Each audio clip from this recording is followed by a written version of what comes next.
So we will start off with a revision of the last topic that we have seen in the last session. So if you remember, we have seen what is the force between two long parallel straight wires carrying current. तो हमने जो last topic देखा था, it was force between two long parallel wires. Force between two long parallel wires.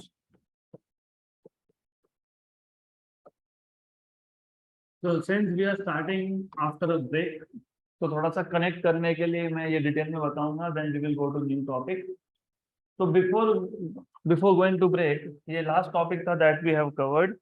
हमारे पास दो long straight parallel wires है. Let us say we have these two long parallel wires in the plane of the board. अब plane of the board मतलब जिस board के ऊपर इसको ड्रॉ किया है, सपोज ये एक्स वाई एक्सिस है. Imagine this is X axis, this is Y axis. तो ये जो दो लॉन्ग स्ट्रेट पैरेलल वायर्स है, they are in X Y plane and length दोनों का हमने सेम लिया था. सिर्फ इसमें दो केसेस थे. एक में in first case both of them carry current in the same direction like currents, और दूसरे केस में one current is going from bottom to top and the other current is coming from top to bottom. उसको हमने बोला था unlike currents.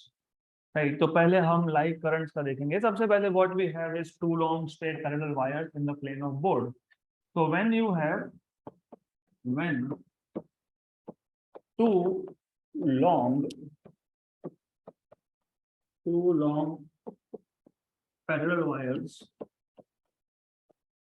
carry currents,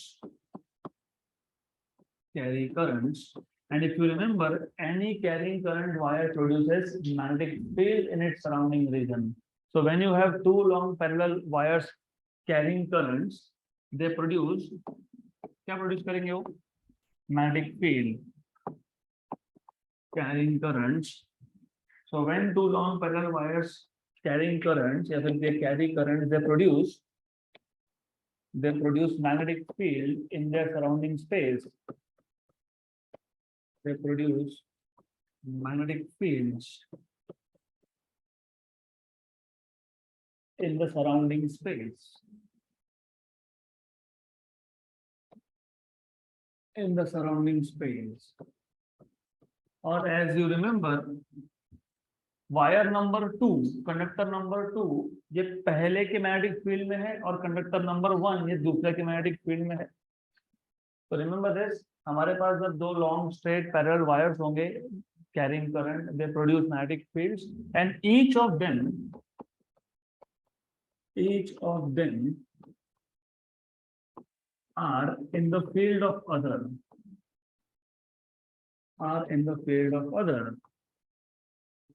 इसका मतलब पहले वायर ने जो मैग्नेटिक फील्ड प्रोड्यूस किया होगा उसमें सेकेंड वायर है, सेकेंड वायर जो फील्ड प्रोड्यूस करेगा उसमें फर्स्ट वायर है. So each of them are in the field of other and they exert force on each other.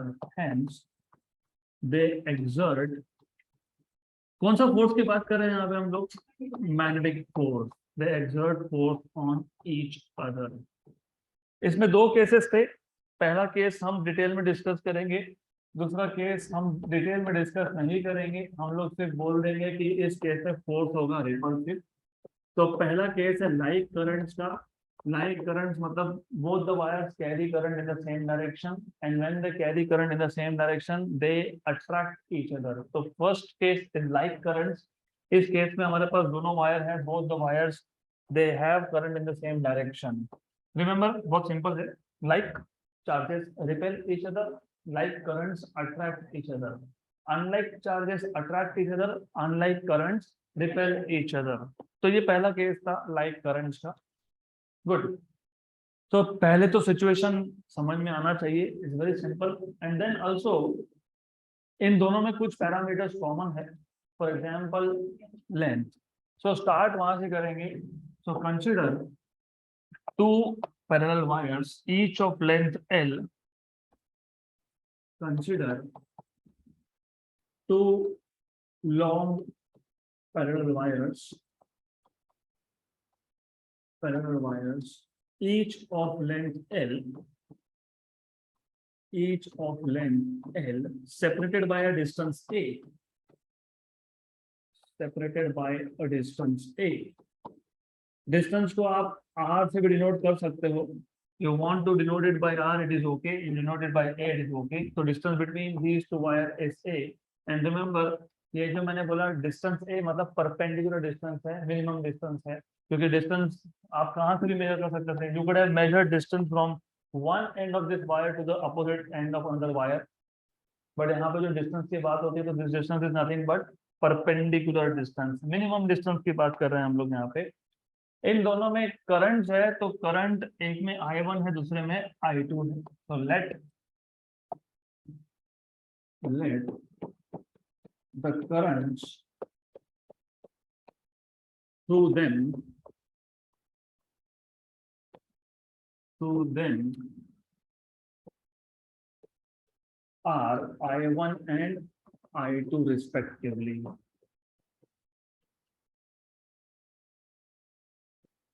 Then ये जो कंडक्टर नंबर 1 में करंट था, it produces magnetic field at the location of second conductor and according to right hand thumb rule. याद right hand thumb rule क्या बताता है? right hand thumb rule direction of magnetic field बताता है. कैसे बताता है? Imagine the conductor to be held in your right hand such that the thumb is outstretched and fingers are curled around. If thumb is pointing in the direction of current, then the fingers point in the direction of magnetic field. तो जो wire number 1 में current है I1, वो wire number 2 मतलब conductor number 2 के location पे जो magnetic field generate करेगा, that magnetic field is going inside. Look right hand thumb rule के अकॉर्डिंग अगर आप देखोगे तो वायर नंबर 2 जहां पे लोकेटेड है वहां पे पहले वायर का field it is going inside. और अगर आपको याद होगा इनसाइड को हम डिनोट करते हैं क्रॉस कन्वेंशन से. So the magnetic field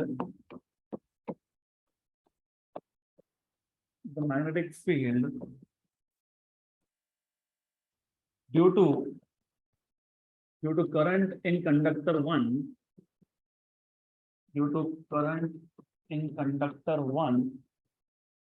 at the location of conductor 2 is given by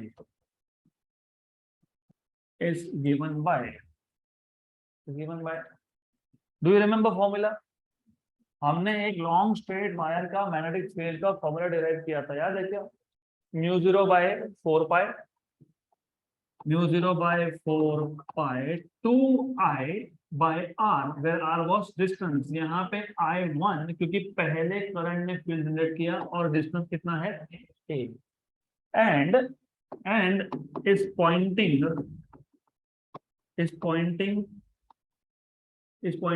inside the plane of board. Is pointing inside the plane of board. Right. तो जो पहला हमारे पास कंडक्टर था उसने मैग्नेटिक फील्ड जनरेट कर दिया eight the location of 2 which is given by μ0 by 4 pi 2 I1 by A. Now second wire is also a current carrying wire और हमको ये पता है we have seen basic theory. जब भी एक current carrying wire if it is placed in an external magnetic field it experiences a force which is given by Bill sin theta.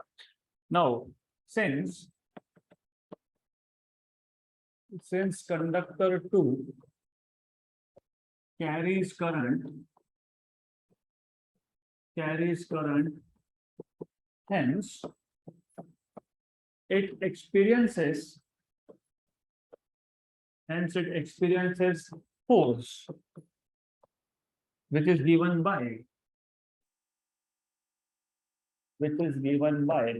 आपको मैंने बताया था इन जनरल फोर्स का formula क्या था? In general force was bill sine theta, BIL sine theta. यहाँ पे इस इक्वेशन में सबसे पहले फोर्स कौन एक्सपीरियंस कर रहा है? कंडक्टर नंबर 2, क्योंकि conductor number 2 is place in the field of number 1. तो force experience by 2 due to 1. Due to 1 तो फील्ड किसका? 1 का. करंट किसका? 2 का. लेंथ किसका?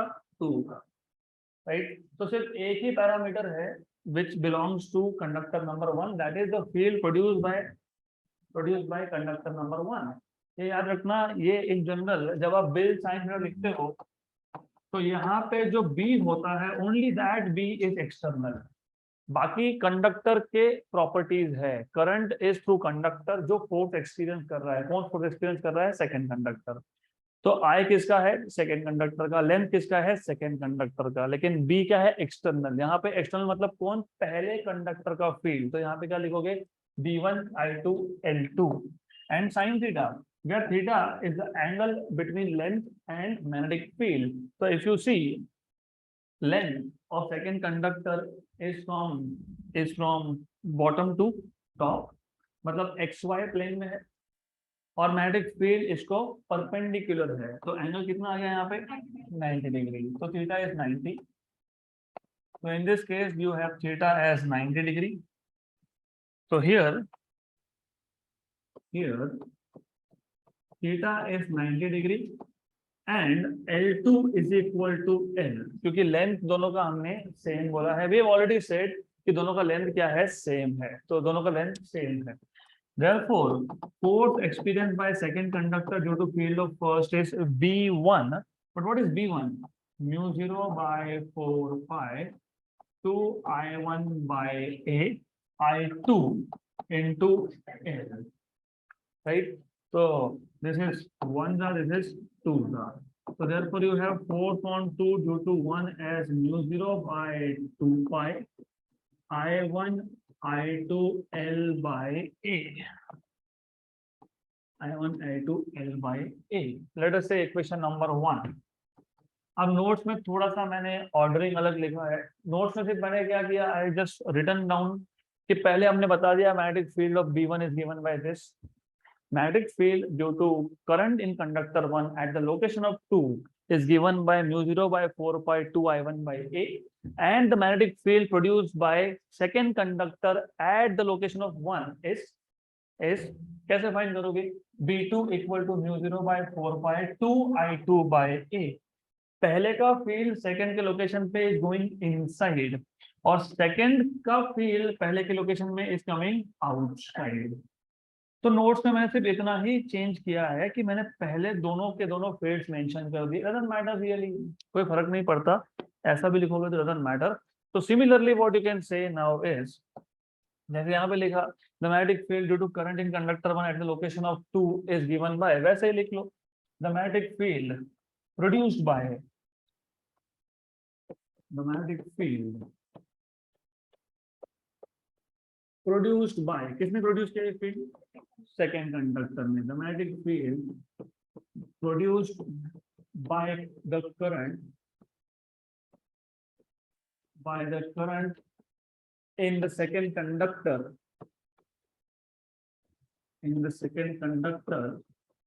at the location of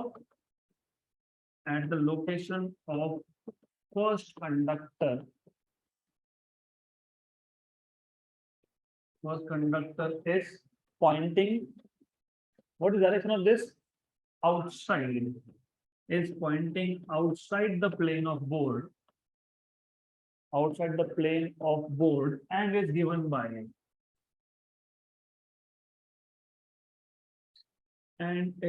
given by B2 equal to mu 0 by 4 pi 2 I2 by A। Last warning है, इसके बाद गड़बड़ करते देखिए सीधा बाहर। Yes you good. तो mu 0 by 4 pi 2 I2 by A।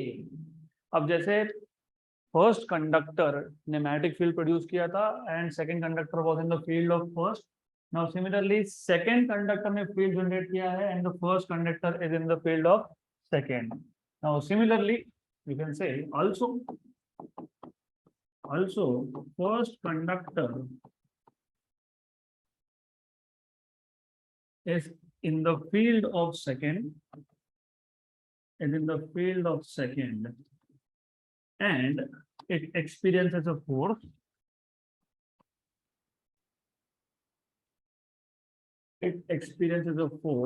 given by, so force on 1 due to 2. Remember what simple notation है. Again, I'll repeat again. Force is Bill sin theta. जो एक्सपीरियंस कर रहा है, कौन एक्सपीरियंस कर रहा है? First conductor. तो करंट फर्स्ट का लेंथ फर्स्ट था, due to field of second तो सेकेंड. तो force on 1 due to 2 is V2 I1 L1 sin theta. Good. यहाँ पे भी थीटा कितना है? 90 degrees. Here also you have theta as 90. Good. तो इन दिस केस 90 मतलब बेसिकली इट इज 270. तो हम लोग क्या करते हैं, क्योंकि अगर आप 270 लिखोगे तो फोर्स नेगेटिव आएगा, बिकॉज साइन ऑफ 270 इज -1. उससे बेटर हम इसको 90 बोल देते हैं और फिर हम एक फ्लेमिंग्स लेफ्ट हैंड रूल लगाते हैं फोर्स का डायरेक्शन के लिए. तो वो बता देता हूं मैं. देखो 3 रूल्स है. एक था राइट हैंड थंब रूल, वो आपको मैग्नेटिक फील्ड का डायरेक्शन बताता है due to long straight wire. दूसरा है राइट हैंड स्क्रू रूल, वो आपको डायरेक्शन बताता है ए बार क्रॉस बी बार का, दो वेक्टर के क्रॉस प्रोडक्ट का. तीसरा है Fleming's left hand rule. Fleming's left hand rule में अगेन जैसे राइट हैंड स्क्रू रूल था वैसे ही लेफ्ट हैंड रूल है यहाँ पे. Right hand screw rule is something else, वो आपको किसी भी दो वेक्टर के क्रॉस प्रोडक्ट का डायरेक्शन बताता है. फ्लेमिंग्स लेफ्ट हैंड रूल ये आप कहीं पे भी अप्लाई नहीं कर सकते, ये अप्लाई करते हैं only to find out direction of force due to magnetic field. जैसे राइट हैंड स्क्रू रूल में you use 3 fingers, thumb, index finger and middle finger. यहाँ पे भी आप 3 फिंगर्स का यूज करते हो. You use thumb, index finger and middle finger. Right, it's the same thing. सिर्फ यहाँ पे हमको डायरेक्टली डायरेक्शन मिलता है ऑफ फोर्स. अब see look, if I have यहाँ पे ये करंट है, current is going from bottom to top. तो अगर थंब को मैं करंट की डायरेक्शन में रखता हूँ, थंब को अगर मैं करंट की डायरेक्शन में रखता हूँ, remember thumb is in the direction of current, right? And magnetic field is in the direction of index finger. Then middle finger should give you direction of force. अभी अच्छे से समझ लो एक बार. Fleming's left hand rule, यहाँ पे भी 3 fingers है. जो मिडल फिंगर है it is always pointing in the direction of force. अब बचा थंब और बचा आपके पास इंडेक्स फिंगर. थोड़ा सा कंफ्यूजन यहाँ पे क्रिएट होगा, तो अच्छे से ध्यान देना, नहीं तो सब भूल जाओगे. मैग्नेटिक फील्ड का डायरेक्शन क्या है? Inside, correct. और करंट क्या है? Bottom to top. तो in this case middle finger is pointing to the right.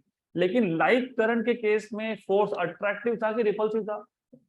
Attractive था. यहाँ पे मैं अगर डायरेक्शन फिंगर का, मिडल फिंगर का आउटवर्ड दिखा रहा हूँ, which means that the force is repulsive. तो ऐसा नहीं हो सकता. तो देयर इज समथिंग रॉन्ग. तो व्हाट इज रॉन्ग वो चेक करो. या तो रूल गलत है या फिर हम गलत फिंगर्स को गलत चीज से रिप्रेजेंट कर रहे हैं. तो let us try. For example, अब मैं ऐसा करता हूँ. पहले थंब कहाँ था? इन द डायरेक्शन ऑफ करंट. अब मैं थंब को बना देता हूँ direction of magnetic field. Index finger is current, then middle finger is force. तो force direction क्या आ गया? To the left, मतलब towards, right? ये तो correct है. What about this? वापस recollect, सब चीजों को वापस से अच्छे से समझ लो. 2 वायर है, दोनों में करंट है, दोनों में करंट का डायरेक्शन है बॉटम टू टॉप. दोनों में मैग्नेटिक फील्ड है. एक में मैग्नेटिक फील्ड है गोइंग इनसाइड, एक में मैग्नेटिक फील्ड है कमिंग आउटसाइड. हमको ऑलरेडी पता है कि दोनों यहाँ पे अट्रैक्टिव फोर्स एक्सपीरियंस करेंगे. We already know. We are just looking to make some rule, जिसको बोलते हैं फ्लेमिंग्स लेफ्ट हैंड रूल. इस केस में राइट हैंड का यूज नहीं करना. इस केस में you have to use your left hand. 3 fingers, thumb, index finger and middle finger. In this case, thumb points in the direction of magnetic field, and index finger is in the direction of current, and middle finger is in the direction of force. तो जब मैं wire 2 के लिए apply करता हूँ, तो wire 2 किसके field में है? वायर नंबर 1 के. वायर नंबर 1 का फील्ड क्या है? इनसाइड है. तो थंब इनसाइड जा रहा है क्या? यस. इंडेक्स फिंगर करंट का डायरेक्शन बताना चाहिए. Current is from bottom to top. तो बॉटम टू टॉप है क्या? यस.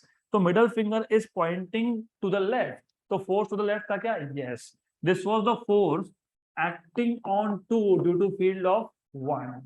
Similarly, अगर यही रूल मैं पहले पे अप्लाई करूं तो करंट का डायरेक्शन ऊपर है, इंडेक्स फिंगर यस, लेकिन magnetic field is coming out. तो index finger is in the direction of current, thumb is in the direction of magnetic field, and middle finger is in the direction of force. So this is force on 1 due to 2.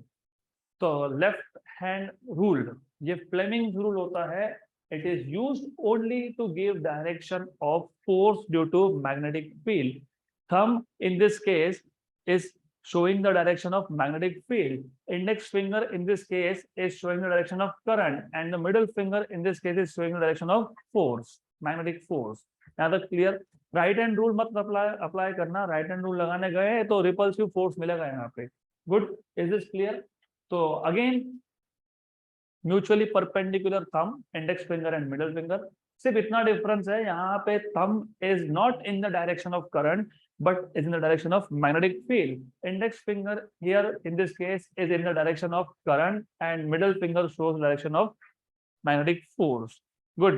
तो दोनों cases you can say, आप बोल सकते हो यहाँ पे theta को 270 बोला तो माइनस हो जाएगा, but I would prefer not to say this 270. इसको मैं 90 बोलूंगा और बाद में मैं बोलूंगा according to Fleming's left hand rule. That is better way to do. So here theta is 90 degree. Right, L1 is again L, so therefore force on 1 due to 2 is B2. लेकिन B2 कितना था? μ0 by 4 pi 2 I2 by A, I1 and L. Sin 90 is 1, तो sin of theta ये आ जाएगा आपके पास 1. वापस से 1 जा and 2 जा. Therefore force acting on 1 due to 2 is μ0 by 2 pi I2 I1 by A into L. Equation number 2. So from equation number 1 and 2, equation number 1 था force on 2 due to 1, and equation number 2 is force on 1 due to field of 2. Force on 1 due to 2. So therefore from equation number 1 and 2, what do you see? Magnitude wise, force on 2 due to 1 is equal to force on 1 due to 2. Both the forces are equal in magnitude but opposite in direction. So action reaction है. So both of them are attracting each other. Good. Therefore इसको मैं बोल देता हूँ, let us say this is F. और ये F क्या है? This F is nothing but, therefore F is nothing but μ0 by 2 pi I1 I2 L by A. ये है force acting on the complete length of wire. अगर wire 20 metre का भी होगा तो पूरे के पूरे 20 मीटर है. रिमेंबर अंडर वन कंडीशन, अगर वायर का लेंथ 20 मीटर है और ये फील्ड, मैग्नेटिक फील्ड भी 20 मीटर तक एक्सटेंड होता है, तो whole wire will experience force. हमको चेक करना है what is the force per unit length. So therefore magnetic force per unit length, मतलब 1 मीटर पे कितना force, magnetic force per unit length of the wire of the conductor. Simple question, suppose मेरे पास total force है 200 Newton का और total length है 10 metre का, तो 1 मीटर में कितना न्यूटन? 20. क्या किया आपने? फोर्स को किससे डिवाइड किया? लेंथ से. तो यहाँ पे भी वही करना है. You have to do the same thing here. You have to just divide the total force by total length. तो nothing much, सिर्फ यहाँ जो लेंथ है इसको यहाँ से उठाना, यहाँ मल्टीप्लाई हो रहा है तो यहाँ पे क्या हो जाएगा? Divide. Done. This is how you are suppose to find out what is force per unit length of the wire. तो force per unit length of the wire is μ0 by 2 pi I1 I2 by A, और इसी को denote करेंगे small f से. Clear यहाँ तक? तो ये हमने लास्ट लेक्चर में भी कवर किया था. बेसिक आइडिया बहुत सिंपल. Force on 1 due to 2 B2 I1 L1 sine वो 90 है, उसको चलो 90 है, साइन 90 is 1. तो force on 1 due to 2 is B2 is μ0 by 2 pi 2 I2 upon A. बराबर. यहाँ 2 लिख लो तो यहाँ पे क्या चाहिए? 4 चाहिए. Very good. This is I1, L1 is L, sine of 90 is 1. Similarly, force on 2 due to 1 will be B1 I2 L2 sin theta. B1 is mu0 by 4 pi 2 I1 by A I2 into L. दोनों forces same है और magnitude wise same है, तो you can just find what is force acting पर unit length. तो ये था उसका केस नंबर 1 जिसमें हमारे पास थे like currents. Now I make a very small change. अभी लाइक की जगह पे हम लोग बना देंगे अनलाइक करंट्स। तो only change that you will have is case number 2 unlike currents. बाकी सारा का सारा डेरिवेशन सेम है, सिर्फ डायग्राम में एक छोटा सा चेंज होगा। That very small change is this. एक कंडक्टर नंबर 1 का अगर आप करंट बता रहे हो गोइंग बॉटम टू टॉप, तो कंडक्टर नंबर 2 का दिखाओगे going from top to bottom. This is change number 1। दोनों में distance is still the same, the distance still remains a। पहले कंडक्टर का सेकेंड कंडक्टर के लोकेशन पे फील्ड का डायरेक्शन होगा inside according to right hand thumb rule. Right hand thumb rule के हिसाब से पहले कंडक्टर का जो करंट है I1 वो सेकेंड करंट के लोकेशन पे फील्ड जनरेट करेगा which is going inside the plane of board. तो यहाँ पे ये आ जाएगा इनसाइड मतलब क्रॉस। बट अब सेकेंड कंडक्टर का जो करंट है वो क्या है डाउन, तो at the location of 1 this is also inside. तो इस केस में मैग्नेटिक फील्ड दोनों का magnetic field it is going inside. तो ये second change due to direction of current the magnetic fields are directed in the same direction। Current का direction opposite, compare current का direction same तो magnetic field direction opposite, current का direction opposite तो magnetic field का same. यहाँ पे जो force होगा दैट इज रिपल्सिव फोर्स, तो force is repulsive. The magnitude of the force is same, but it is repulsive. This is force acting on 2 due to 1. This is force acting on 1 due to 2. They are equal in magnitude, opposite in direction, acting at two different points. They are repelling each other. So these two wires are repelling each other. So इतना ही difference है. In case of unlike currents, the derivation of force and force per unit length remains the same, exactly the same. कोई भी difference नहीं है. सारा का सारा वैसा का वैसा कंटेंट, सिर्फ वर्ड्स कहाँ चेंज होंगे। यहाँ पे हमने एक केस में लिखा था डायरेक्शन, हमने लिखा था देखो कहीं लिखा है ना इस पॉइंटिंग आउटसाइड द प्लेन, और एक जगह पे लिखा है pointing inside the plane of board. उस केस में दोनों के दोनों pointing inside the plane of board, और यहाँ पे force will be repulsive.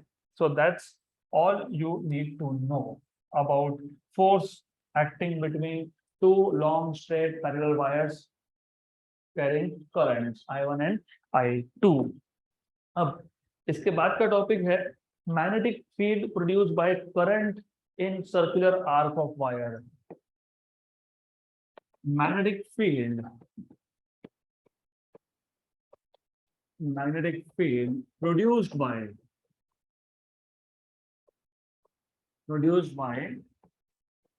Current in a circular arc of wire, well by the way, before we go ahead with this topic circular arc of wire, do you remember what was Biot-Savart law? याद है Biot-Savart law? Biot-Savart law क्या बताता है Biot-Savart law?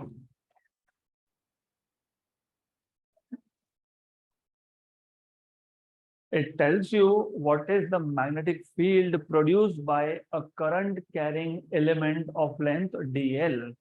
तो याद रखना, मैंने आपको पहले भी बताया था, दो टॉपिक है, एक है force experience by current carrying wire inside external magnetic field, और एक है magnetic field produced bye a current carrying wire. इसे गड़बड़ करना बंद कर दो। Now onwards is a simple rule, if you don't pay attention or if you create any kind of mess here, you go out। Diwali gift बाकी था, एक Diwali gift है, नो जीरो टॉलरेंस है, telling you we are very strict on deadlines. If I find any one of you disturbing the class, no excuses, no chances, nothing. You have to go out.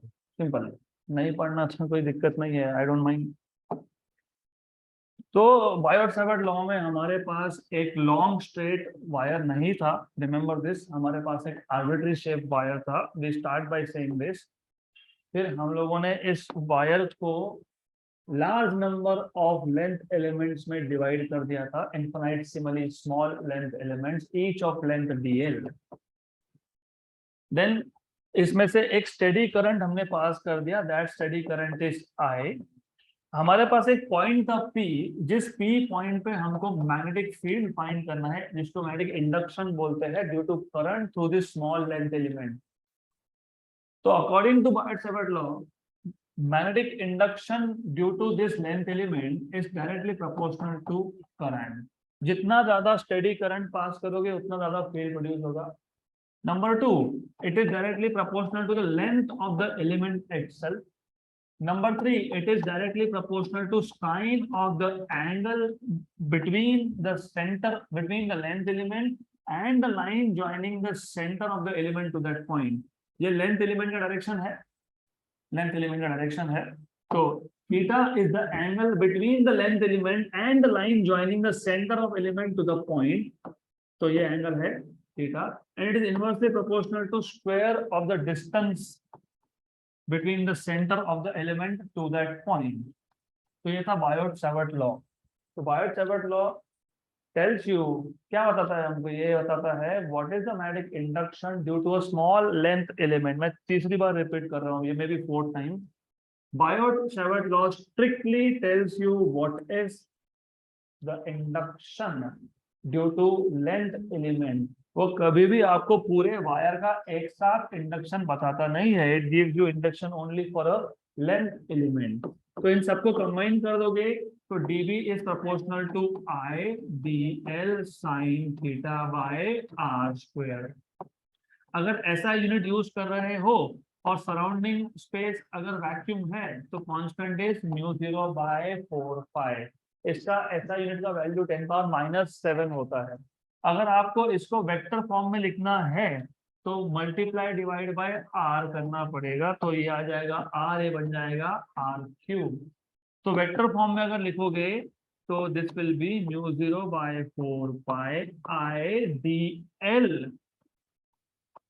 Bar cross r bar upon r³. तो ये था Biot Savart law. Good. Then हमने Biot Savart law के applications भी देखे थे. एक था magnetic field due to long straight wire, μ0 by 4 pi 2I by r, जो हमने अभी यूज किया to find out force between two long parallel wires. वो फॉर्मूला डिराइव ही हमने बायोट-सावर्ट लॉ के एप्लीकेशन से किया था. इफ यू रिमेंबर, हमारे पास एक वायर था जो -∞ से +∞ तक जाता है. हमने पहले अपर पार्ट का मैग्नेटिक फील्ड निकाला, उसको 2 से मल्टीप्लाई कर दिया था because the situation was symmetric. जितना कंट्रीब्यूशन वायर के अपर हाफ से आएगा उतना ही कंट्रीब्यूशन वायर के लोअर हाफ से आएगा, if you remember. Good. Then अब बायोट-सावर्ट लॉ का ही कंटिन्यूएशन है. Now we are talking about the same law. सिर्फ इस केस में wire is no more straight, the wire is in the form of a arc. तो हमारे पास एक वायर है, let us give it some name AB, in the form of circular arc. हमने इस आर्क में से एक करंट पास किया है I. तो steady current I flow through this wire. There is a steady current I flowing through this wire. Good. हमको find करना है what is the total magnetic field produced by this arc at its center. तो imagine, अब ये arc है, आपको पता होना चाहिए आर्क हमेशा एक सर्कल का स्मॉल पार्ट होता है. If you remember, you must remember this is very basic level, school level maths. तो ये आपको पता होगा ही. ये मेरा I mean this is what I can say. Arc is a small part of circle और हर एक सर्कल का एक सेंटर होता है. तो इस आर्क का भी एक सेंटर होगा. इसको हम ऐसे बोलते हैं सेंटर ऑफ कर्वेचर. क्या बोलते हैं? Centre of curvature. गुड. तो इसका भी एक सेंटर आएगा समवेयर. तो I just show some centre over here. इस आर्क का भी एक सेंटर है let us give it some name, इस सेंटर को मैं नाम देता हूँ O, so you have a center O of this arc. Then just a minute. अब हमको फाइंड क्या करना है, हमको फाइंड करना है what is the magnetic field produced by current through this arc. तो बायोट-सावर्ट लॉ यूज करना पड़ेगा। बायोट-सावर्ट लॉ डायरेक्टली अप्लाई करते हैं कि हम लोग नहीं, तो क्या करते हैं हम लोग, स्मॉल लेंथ एलिमेंट्स। तो हम इस पूरे वायर को भी, आर्क को भी इमेजिन करेंगे to be made up of large number of length elements. उसमें से हम एक लेंथ एलिमेंट यहाँ कंसिडर कर लेते हैं जिसका लेंथ है dl and this radius is r.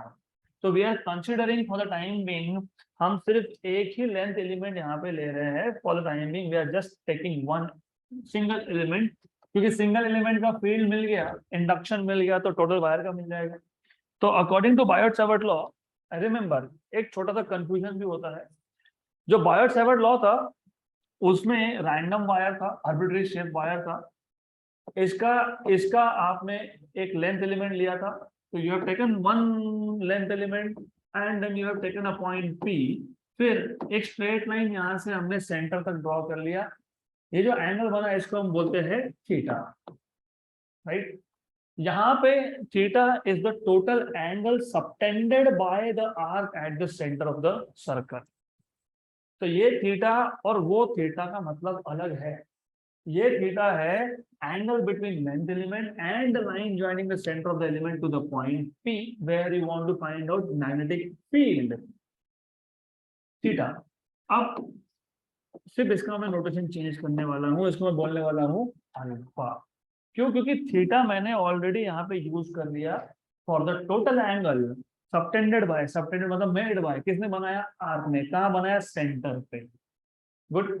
तो ये जो लेंथ एलिमेंट मैंने लिया है, लेंथ एलिमेंट का सेंटर मतलब ये centre of length element, centre of length element से एक लाइन में ज्वाइन करूंगा, कहां तक, सेंटर तक। उसमें और लेंथ एलिमेंट में एंगल कितना बनता हुआ दिख रहा है आपको, what is this angle, 90 degree. What is this angle, 90 degree. तो अल्फा की वैल्यू यहाँ पे क्या आने वाली है, 90 degree. So remember alpha in this case is 90 degree. यहाँ तक क्लियर। तो अकॉर्डिंग टू बायोट-सावर्ट लॉ, जिनको अभी भी नहीं समझा है, you have one more chance, और एक चांस देता हूं, ध्यान दो।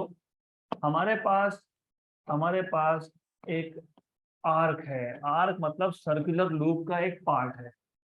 इसमें से एक स्टेडी करंट पास हो रहा है।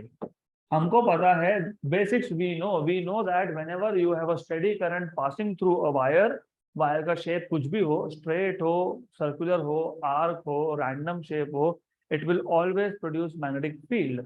और मैग्नेटिक फील्ड कभी भी एक पॉइंट पे हम कैलकुलेट करते हैं। तो सबसे पहले हम कौन से पॉइंट पे फील्ड हमको फाइंड करना है, एट द सेंटर। तो ये जो आर्क ए बी है, इसका सेंटर कहाँ पे है, इसका सेंटर है somewhere eight point O। So we have something like this. This is O, which is center of the arc. The radius of the arc is R. हमें find करना है what is the magnetic induction at point O due to steady current flowing through arc AB. Directly तो हो नहीं सकता, तो हमको Biot-Savart law apply करना पड़ेगा। लेकिन बायोट-सावर्ट लॉ हमको पूरे वायर का एक साथ इंडक्शन देता नहीं है। It gives us induction only due to a small length element. तो हम पहले इस आर्क को अज्यूम करेंगे to be made up of large number of infinitesimal length element. उसमें से एक लेंथ एलिमेंट हम लोग कंसिडर कर लेंगे समवेयर हियर, कहीं भी ले सकते हो, doesn't matter here. You want take it over here. आपको सेंटर में लेना है, आप सेंटर में ले लो, कोई फर्क नहीं पड़ता। You can take length element wherever you want. तो वैसे भी बहुत सारे लेंथ एलिमेंट है ना, you can take anywhere you want. तो मैंने उसमें से एक लेंथ एलिमेंट ले लिया यहाँ पे। इस लेंथ एलिमेंट का जो लेंथ था वो था dl, इसका क्या, हर एक का क्या है, dl है। अब ये जो लेंथ एलिमेंट है, इसके सेंटर से अगर मैं एक लाइन ड्रॉ करता हूं which goes up to point O, अब ये लाइन एंगल बनाएगा किसके साथ, लेंथ एलिमेंट के साथ। लेंथ एलिमेंट के साथ इसका एंगल कितना बना, 90 डिग्री। और इस एंगल को हमने पहले से ही बोल के रखा है अल्फा। तो this angle alpha which turns out to be 90 degree, ये एंगल अल्फा है। That clear. According to Biot Savart law, induction कहाँ पे, O पे, right. This is given by dB bar equal to mu 0 by 4 pi I dl bar cross r bar upon r cube. इसको अगर आप scalar form में लिखते हो, now remember, जानबूझ के मैं वेक्टर फॉर्म से स्टार्ट कर रहा हूं क्योंकि इस टॉपिक में नहीं तो अगले टॉपिक में ही यू हैव टू अंडरस्टैंड कि ये थीटा एंगल जो है this is the total angle subtended by the arc at the centre. I have written this intentionally for some reason, वो समझ में आएगा। तो mu 0 by 4 pi I D L R sine of theta नहीं sine of alpha upon R cube. अगर मैं वो form नहीं लिखता तो समझ में नहीं आता कि साइन अल्फा क्या है। आप बोल सकते हो ना अल्फा कितना है 90, व्हाट इज साइन 90 1, एक और एक आर कैंसल। तो magnetic induction is mu 0 by 4 pi I D L by R square. हम डायरेक्ट भी लिख सकते थे, हमको पता ही है, अगर आपको याद होगा जो होना चाहिए ये हम लाते कैसे है मल्टीप्लाई डिवाइड बाय आर, फिर इसको हम किसमें लिखते हैं वेक्टर फॉर्म में लिखते हैं। Anyways good, this equation dB equal to mu 0 by 4 pi I dl by r square, this is magnetic induction due to current through small element, कहाँ पे एट द सेंटर। अगर हमको टोटल इंडक्शन चाहिए integration integration dB। अब थोड़ा basic mathematics भी समझ में आना चाहिए आपको। रिमेंबर दिस, आप एंगल मेजर करना, सपोज ए पॉइंट से स्टार्ट कर रहे हो, एंगल मेजर करना ए से स्टार्ट किया तो ए पे एंगल कितना है 0, बी तक जाते जाते कितना हो गया थीटा। तो एंगल पे लिमिट्स आएंगे 0 टू थीटा। तो लिमिट्स कैसे आए, क्योंकि ए पॉइंट से एंगल मेजर करना स्टार्ट किया था बी पॉइंट तक गए। Theta is the angle subtended by arc A B at the centre, मतलब theta is the angle from A to B. तो b equal to 0 to theta, dB कितना है mu 0 by 4 pi I D L by R square. जो constant है उसको बाहर निकाल लो, whatever you find constant just take it out। Mu 0 by 4 pi is constant, I is constant, dl is not constant। अब बोलोगे सब लेंथ एलिमेंट का तो लेंथ dl था तो कांस्टेंट क्यों नहीं है फिर।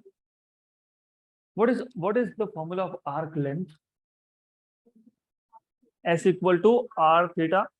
मतलब आर्क लेंथ अगर आप देखोगे, arc length remember arc length, यहाँ पे आर्क कौन है ए बी, करेक्ट बराबर क्या ए बी राइट। मैं डीएल की बात कर रहा हूँ डीएल, तो यहाँ पे आर्क ए बी नहीं, आर्क कौन है DL, R into theta. Theta ले सकते हैं क्या नहीं, क्योंकि डीएल ने थीटा एंगल बनाया क्या नहीं, तो इसने जो एंगल बनाया वो बोल देंगे इसको डी थीटा। तो now tell me what is arc length DL, R D theta. Arc length is radius into angle, arc length is DL, क्योंकि मैं स्मॉल लेंथ एलिमेंट की बात कर रहा हूँ। स्मॉल लेंथ एलिमेंट डीएल ने कितना एंगल बनाया डी थीटा, कहाँ पे बनाया सेंटर पे, रेडियस कितना था आर, तो डीएल क्या आएगा आर डी थीटा। तो ये इंटीग्रेशन में आप यहाँ पे डीएल की जगह पे क्या लिखोगे आर डी थीटा, इसलिए डीएल कांस्टेंट नहीं है, रिमेंबर दिस करेक्ट, क्लियर। और एक आर स्क्वायर हमसे मिक्स हो गया तो ये आर स्क्वायर, और यहाँ पे भी आ जाएगा आपका आर स्क्वायर। आर को बाहर निकालो, R is constant. Length element आप कहीं पे भी लो, लेंथ एलिमेंट कहीं पे भी लोगे तो रेडियस तो सेम रहेगा, तो रेडियस इज कांस्टेंट, कांस्टेंट को take it out, constant can be taken out. Mu 0 by 4 pi I upon R square, और ये आर क्या है कांस्टेंट है, एक आर और एक आर हो गया cancel, 0 to theta D theta. What is integration of dx x, what is integration of dy, so what is integration of d theta theta. तो mu 0 by 4 pi I by R, integration of D theta is theta, लेकिन limit from 0 to theta. तो magnetic induction at the centre is mu 0 by 4 pi I by R, upper limit minus lower limit, lower limit तो वैसे भी 0 है, तो mu 0 by 4 pi I by R into theta. अब ये formula JEE NEET CET के लिए बहुत इंपॉर्टेंट है, क्योंकि for example they can ask you find out the induction at the centre of a circle having 1/4 arc. So current is passing through arc, and this arc is 1/4 of circle. 1/4, 1/4. How much angle is subtended? Theta की value कितनी है? 90 मतलब pi by 2, मतलब कितना? Pi by 2. तो mu 0 by 4 pi, mu 0 by 4 pi, I by R theta कितना है? Pi pi cancel, तो mu 0 by 8 I by R. अगर सेमी सर्कल होगा तो 180 मतलब पाई. अगर कंप्लीट सर्कल होगा तो 2 पाई. तो ये जो सेम फॉर्मूला है, this same formula can be extended to find out what is the magnetic induction at the center of a circular current carrying loop. इसमें आप लिखोगे mu 0 by 4 pi I by R into theta कितना? 1 जा and 2 जा. तो क्या आ गया? Mu 0 by 2 I by R. तो डू यू रिमेम्बर मैंने आपको ये बताया था कि जब लॉन्ग स्ट्रेट वायर हो, उसमें करंट हो, तो दोनों केस में right hand thumb rule direction बताता है. First of all, long straight wire, thumb thumb represents direction of current, curled fingers direction of magnetic field. क्योंकि यहाँ पे लॉन्ग स्ट्रेट वायर था, लॉन्ग स्ट्रेट वायर से करंट था. अब यहाँ पे लूप में करंट है, वही thumb rule. Now in this case curled fingers represent direction of current and thumb represent direction of magnetic field. तो एक ही रूल दो जगह पे यूज कर सकते हो. अगर लॉन्ग स्ट्रेट वायर है तो thumb points in the direction of current and curled finger in the direction of magnetic field. अगर लूप है तो curled fingers point in the direction of current and thumb in the direction of field, magnetic field. Number 2, suppose मुझे r distance पे field find करना है, suppose मुझे r radius मतलब centre पे फील्ड फाइंड करना है. You want to find out what is magnetic field at a point O at a distance r for a long straight wire. You want to find out what is magnetic field at the centre of loop of radius r. Formula same है, सिर्फ यहाँ पे मैंने बताया था आपको, जब wire है तो नीचे पाई है, यहाँ 2 पाई लिख दो, यहाँ पे आई बाय आर लिख दो. जब लूप है तो नीचे पाई नहीं है. That is the only difference. Mu 0 I by 2 R, mu 0 I by 2 pi R. See look, mu 0 I by 2 R. और आज हमने वो force between two parallel wire जब हमने डिराइव किया था लाइट करंट्स का, वहां पे लिखा कि नहीं, mu 0 by 4 pi 2 I bye ए. तो लॉन्ग स्ट्रेट वायर और सर्कुलर लूप के magnetic field, remember circular loop का मैग्नेटिक फील्ड कहाँ फाइंड कर रहे हो? सेंटर पे, एक्सिस पे नहीं, वो अगला टॉपिक है. You are finding right at the centre of the loop. सिर्फ डिफरेंस, एक सिंगल डिफरेंस, यहाँ पे पाए है, वहां पे पाए नहीं है. यहाँ पे पाए नहीं होने का रीजन है क्योंकि ये एंगल जो था थीटा, थीटा एंगल था ना, एंगल आप किस में मेजर करते हो? पाए में. तो पाए और pi cancel, so that was the reason of not having pi there. तो रिमेंबर दिस. तो एक बार हम वापस इसको रिपीट करेंगे. Will just write down very little bit here, ज्यादा थ्योरी है नहीं तो ज्यादा लिखेंगे नहीं. एंड ऑलवेज ऑलवेज रिमेंबर, कभी भी एक बार आपको समझ में आ गया, टॉपिक है, क्या करना है हमको? क्या फाइंड करना है? मैग्नेटिक फील्ड कहाँ फाइंड करना है? Centre of arc, arc AB. Number 1 जो नोट्स मैंने आपको दिए उसमें इस टॉपिक में जहां जहां पे एरिया लिखा है वो सब आर्क है, तो मिस प्रिंट है, वो ऑटो करेक्ट बोर्ड ने गलती कर दी. Consider a wire A B in the form of an arc, वो एरिया प्रिंट हो गया. Consider a wire A B in the form of an area centred at point O, वो area नहीं है, वो क्या है? आर्क. उस पूरे पैराग्राफ में जहां जहां पे एरिया लिखा है सबको क्या लिखना है? आर्क. Right, good. तो देन यहाँ तक क्लियर? जहां जहां पे एरिया है वहां क्या लिखोगे? Arc. There is no area, is arc. Can you keep your phone aside please? Thank you.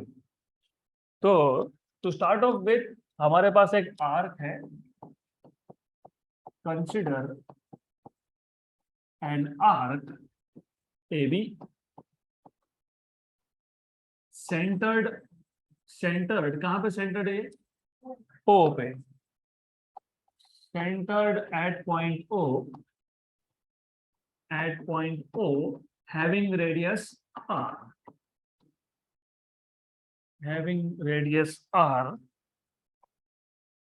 and carrying a steady current I,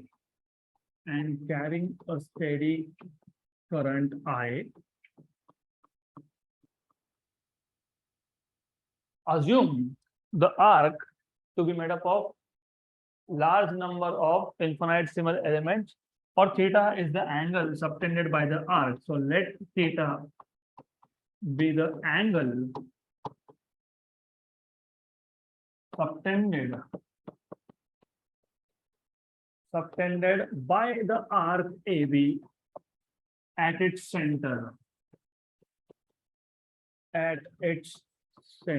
O. Assume the arc to be made up of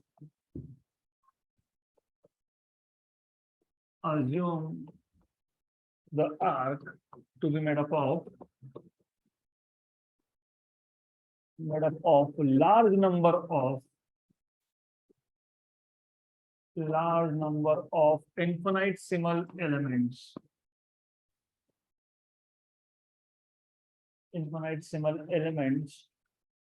Each of length dl.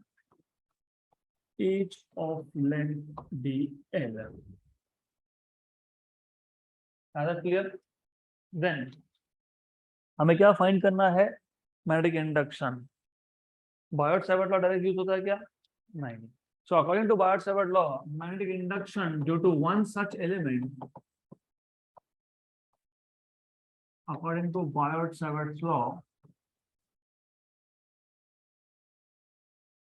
magnetic induction due to one such element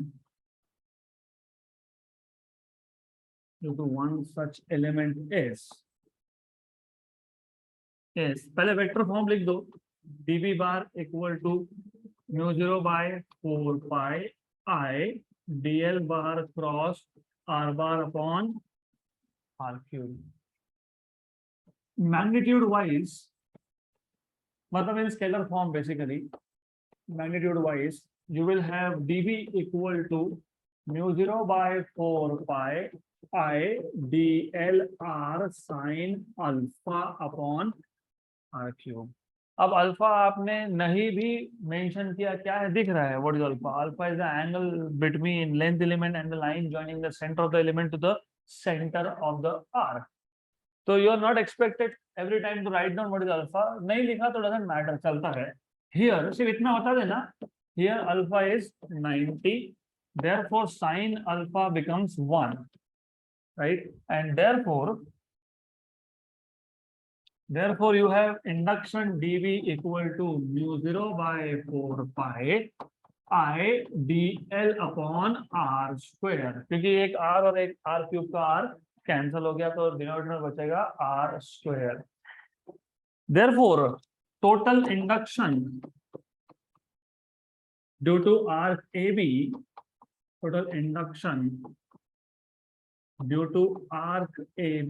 is, तो total induction आप find कर सकते हो integration से dv.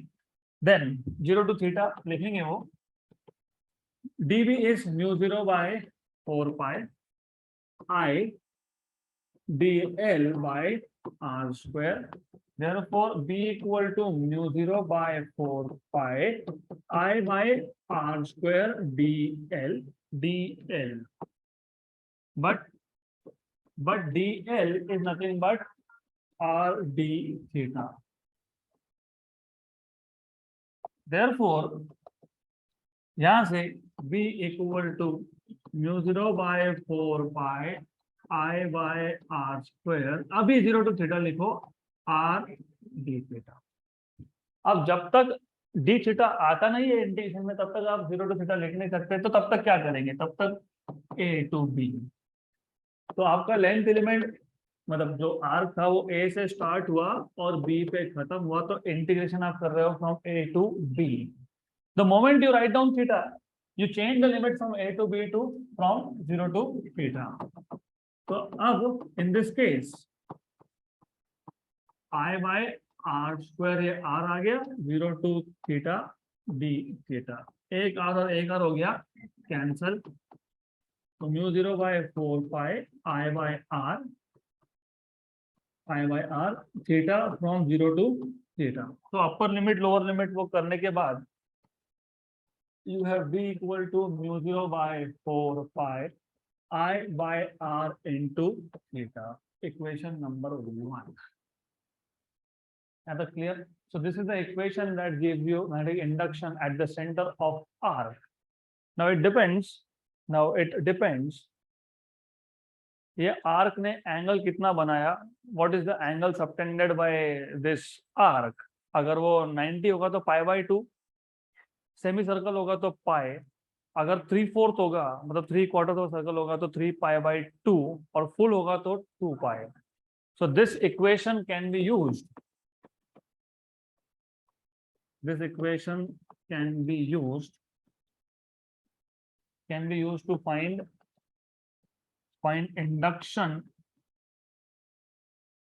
induction at the center of the circular loop, at the center of circular loop. So for a circular loop, you know what is theta, कितना होता है 2 pi. For a circular loop, theta equal to 2 pi. Therefore, induction B will be mu 0 by 4 pi I by r into 2 pi, 1 and 2. Therefore, induction at the center of loop is mu 0 I by 2r. This is how you are supposed to find out what is induction at the center of circular loop. यहाँ तक clear, right? So steps याद रखो। अब जो next topic है उसमें करना क्या है सिर्फ समझ लो। आज पहले हमारे पास सर्कुलर लूप है, इसमें एक स्टेडी करंट है आई, हमको इंडक्शन ही फाइंड करना है, but remember not at the centre but at the axis. और एक डिफरेंस भी समझ लो, आपके टेक्स्ट बुक में एक्सिस अलोंग जेड लिया है, मतलब लूप ऐसा लिया और एक्सिस जो है they are taking the axis along Z, axis of the loop is along Z. मैंने जो नोट दिए उसमें axis of the loop is along X, तो कोई फर्क नहीं पड़ता, जहां जहां एक्स है वहां वहां जेड लिखना है, बाकी सारा derivation same, right? But I will give you simplified version of the derivation, we will not go into much complications. तो सेम है, सिर्फ जेड एक्सिस में एक्स पे जेड आएगा, यहाँ पे एक्स आएगा। अगर यही एक्सिस अलोंग वाई होगा तो वहां पे क्या लिखोगे वाई। सो बाकी का हम देखेंगे इन द नेक्स्ट सेशन।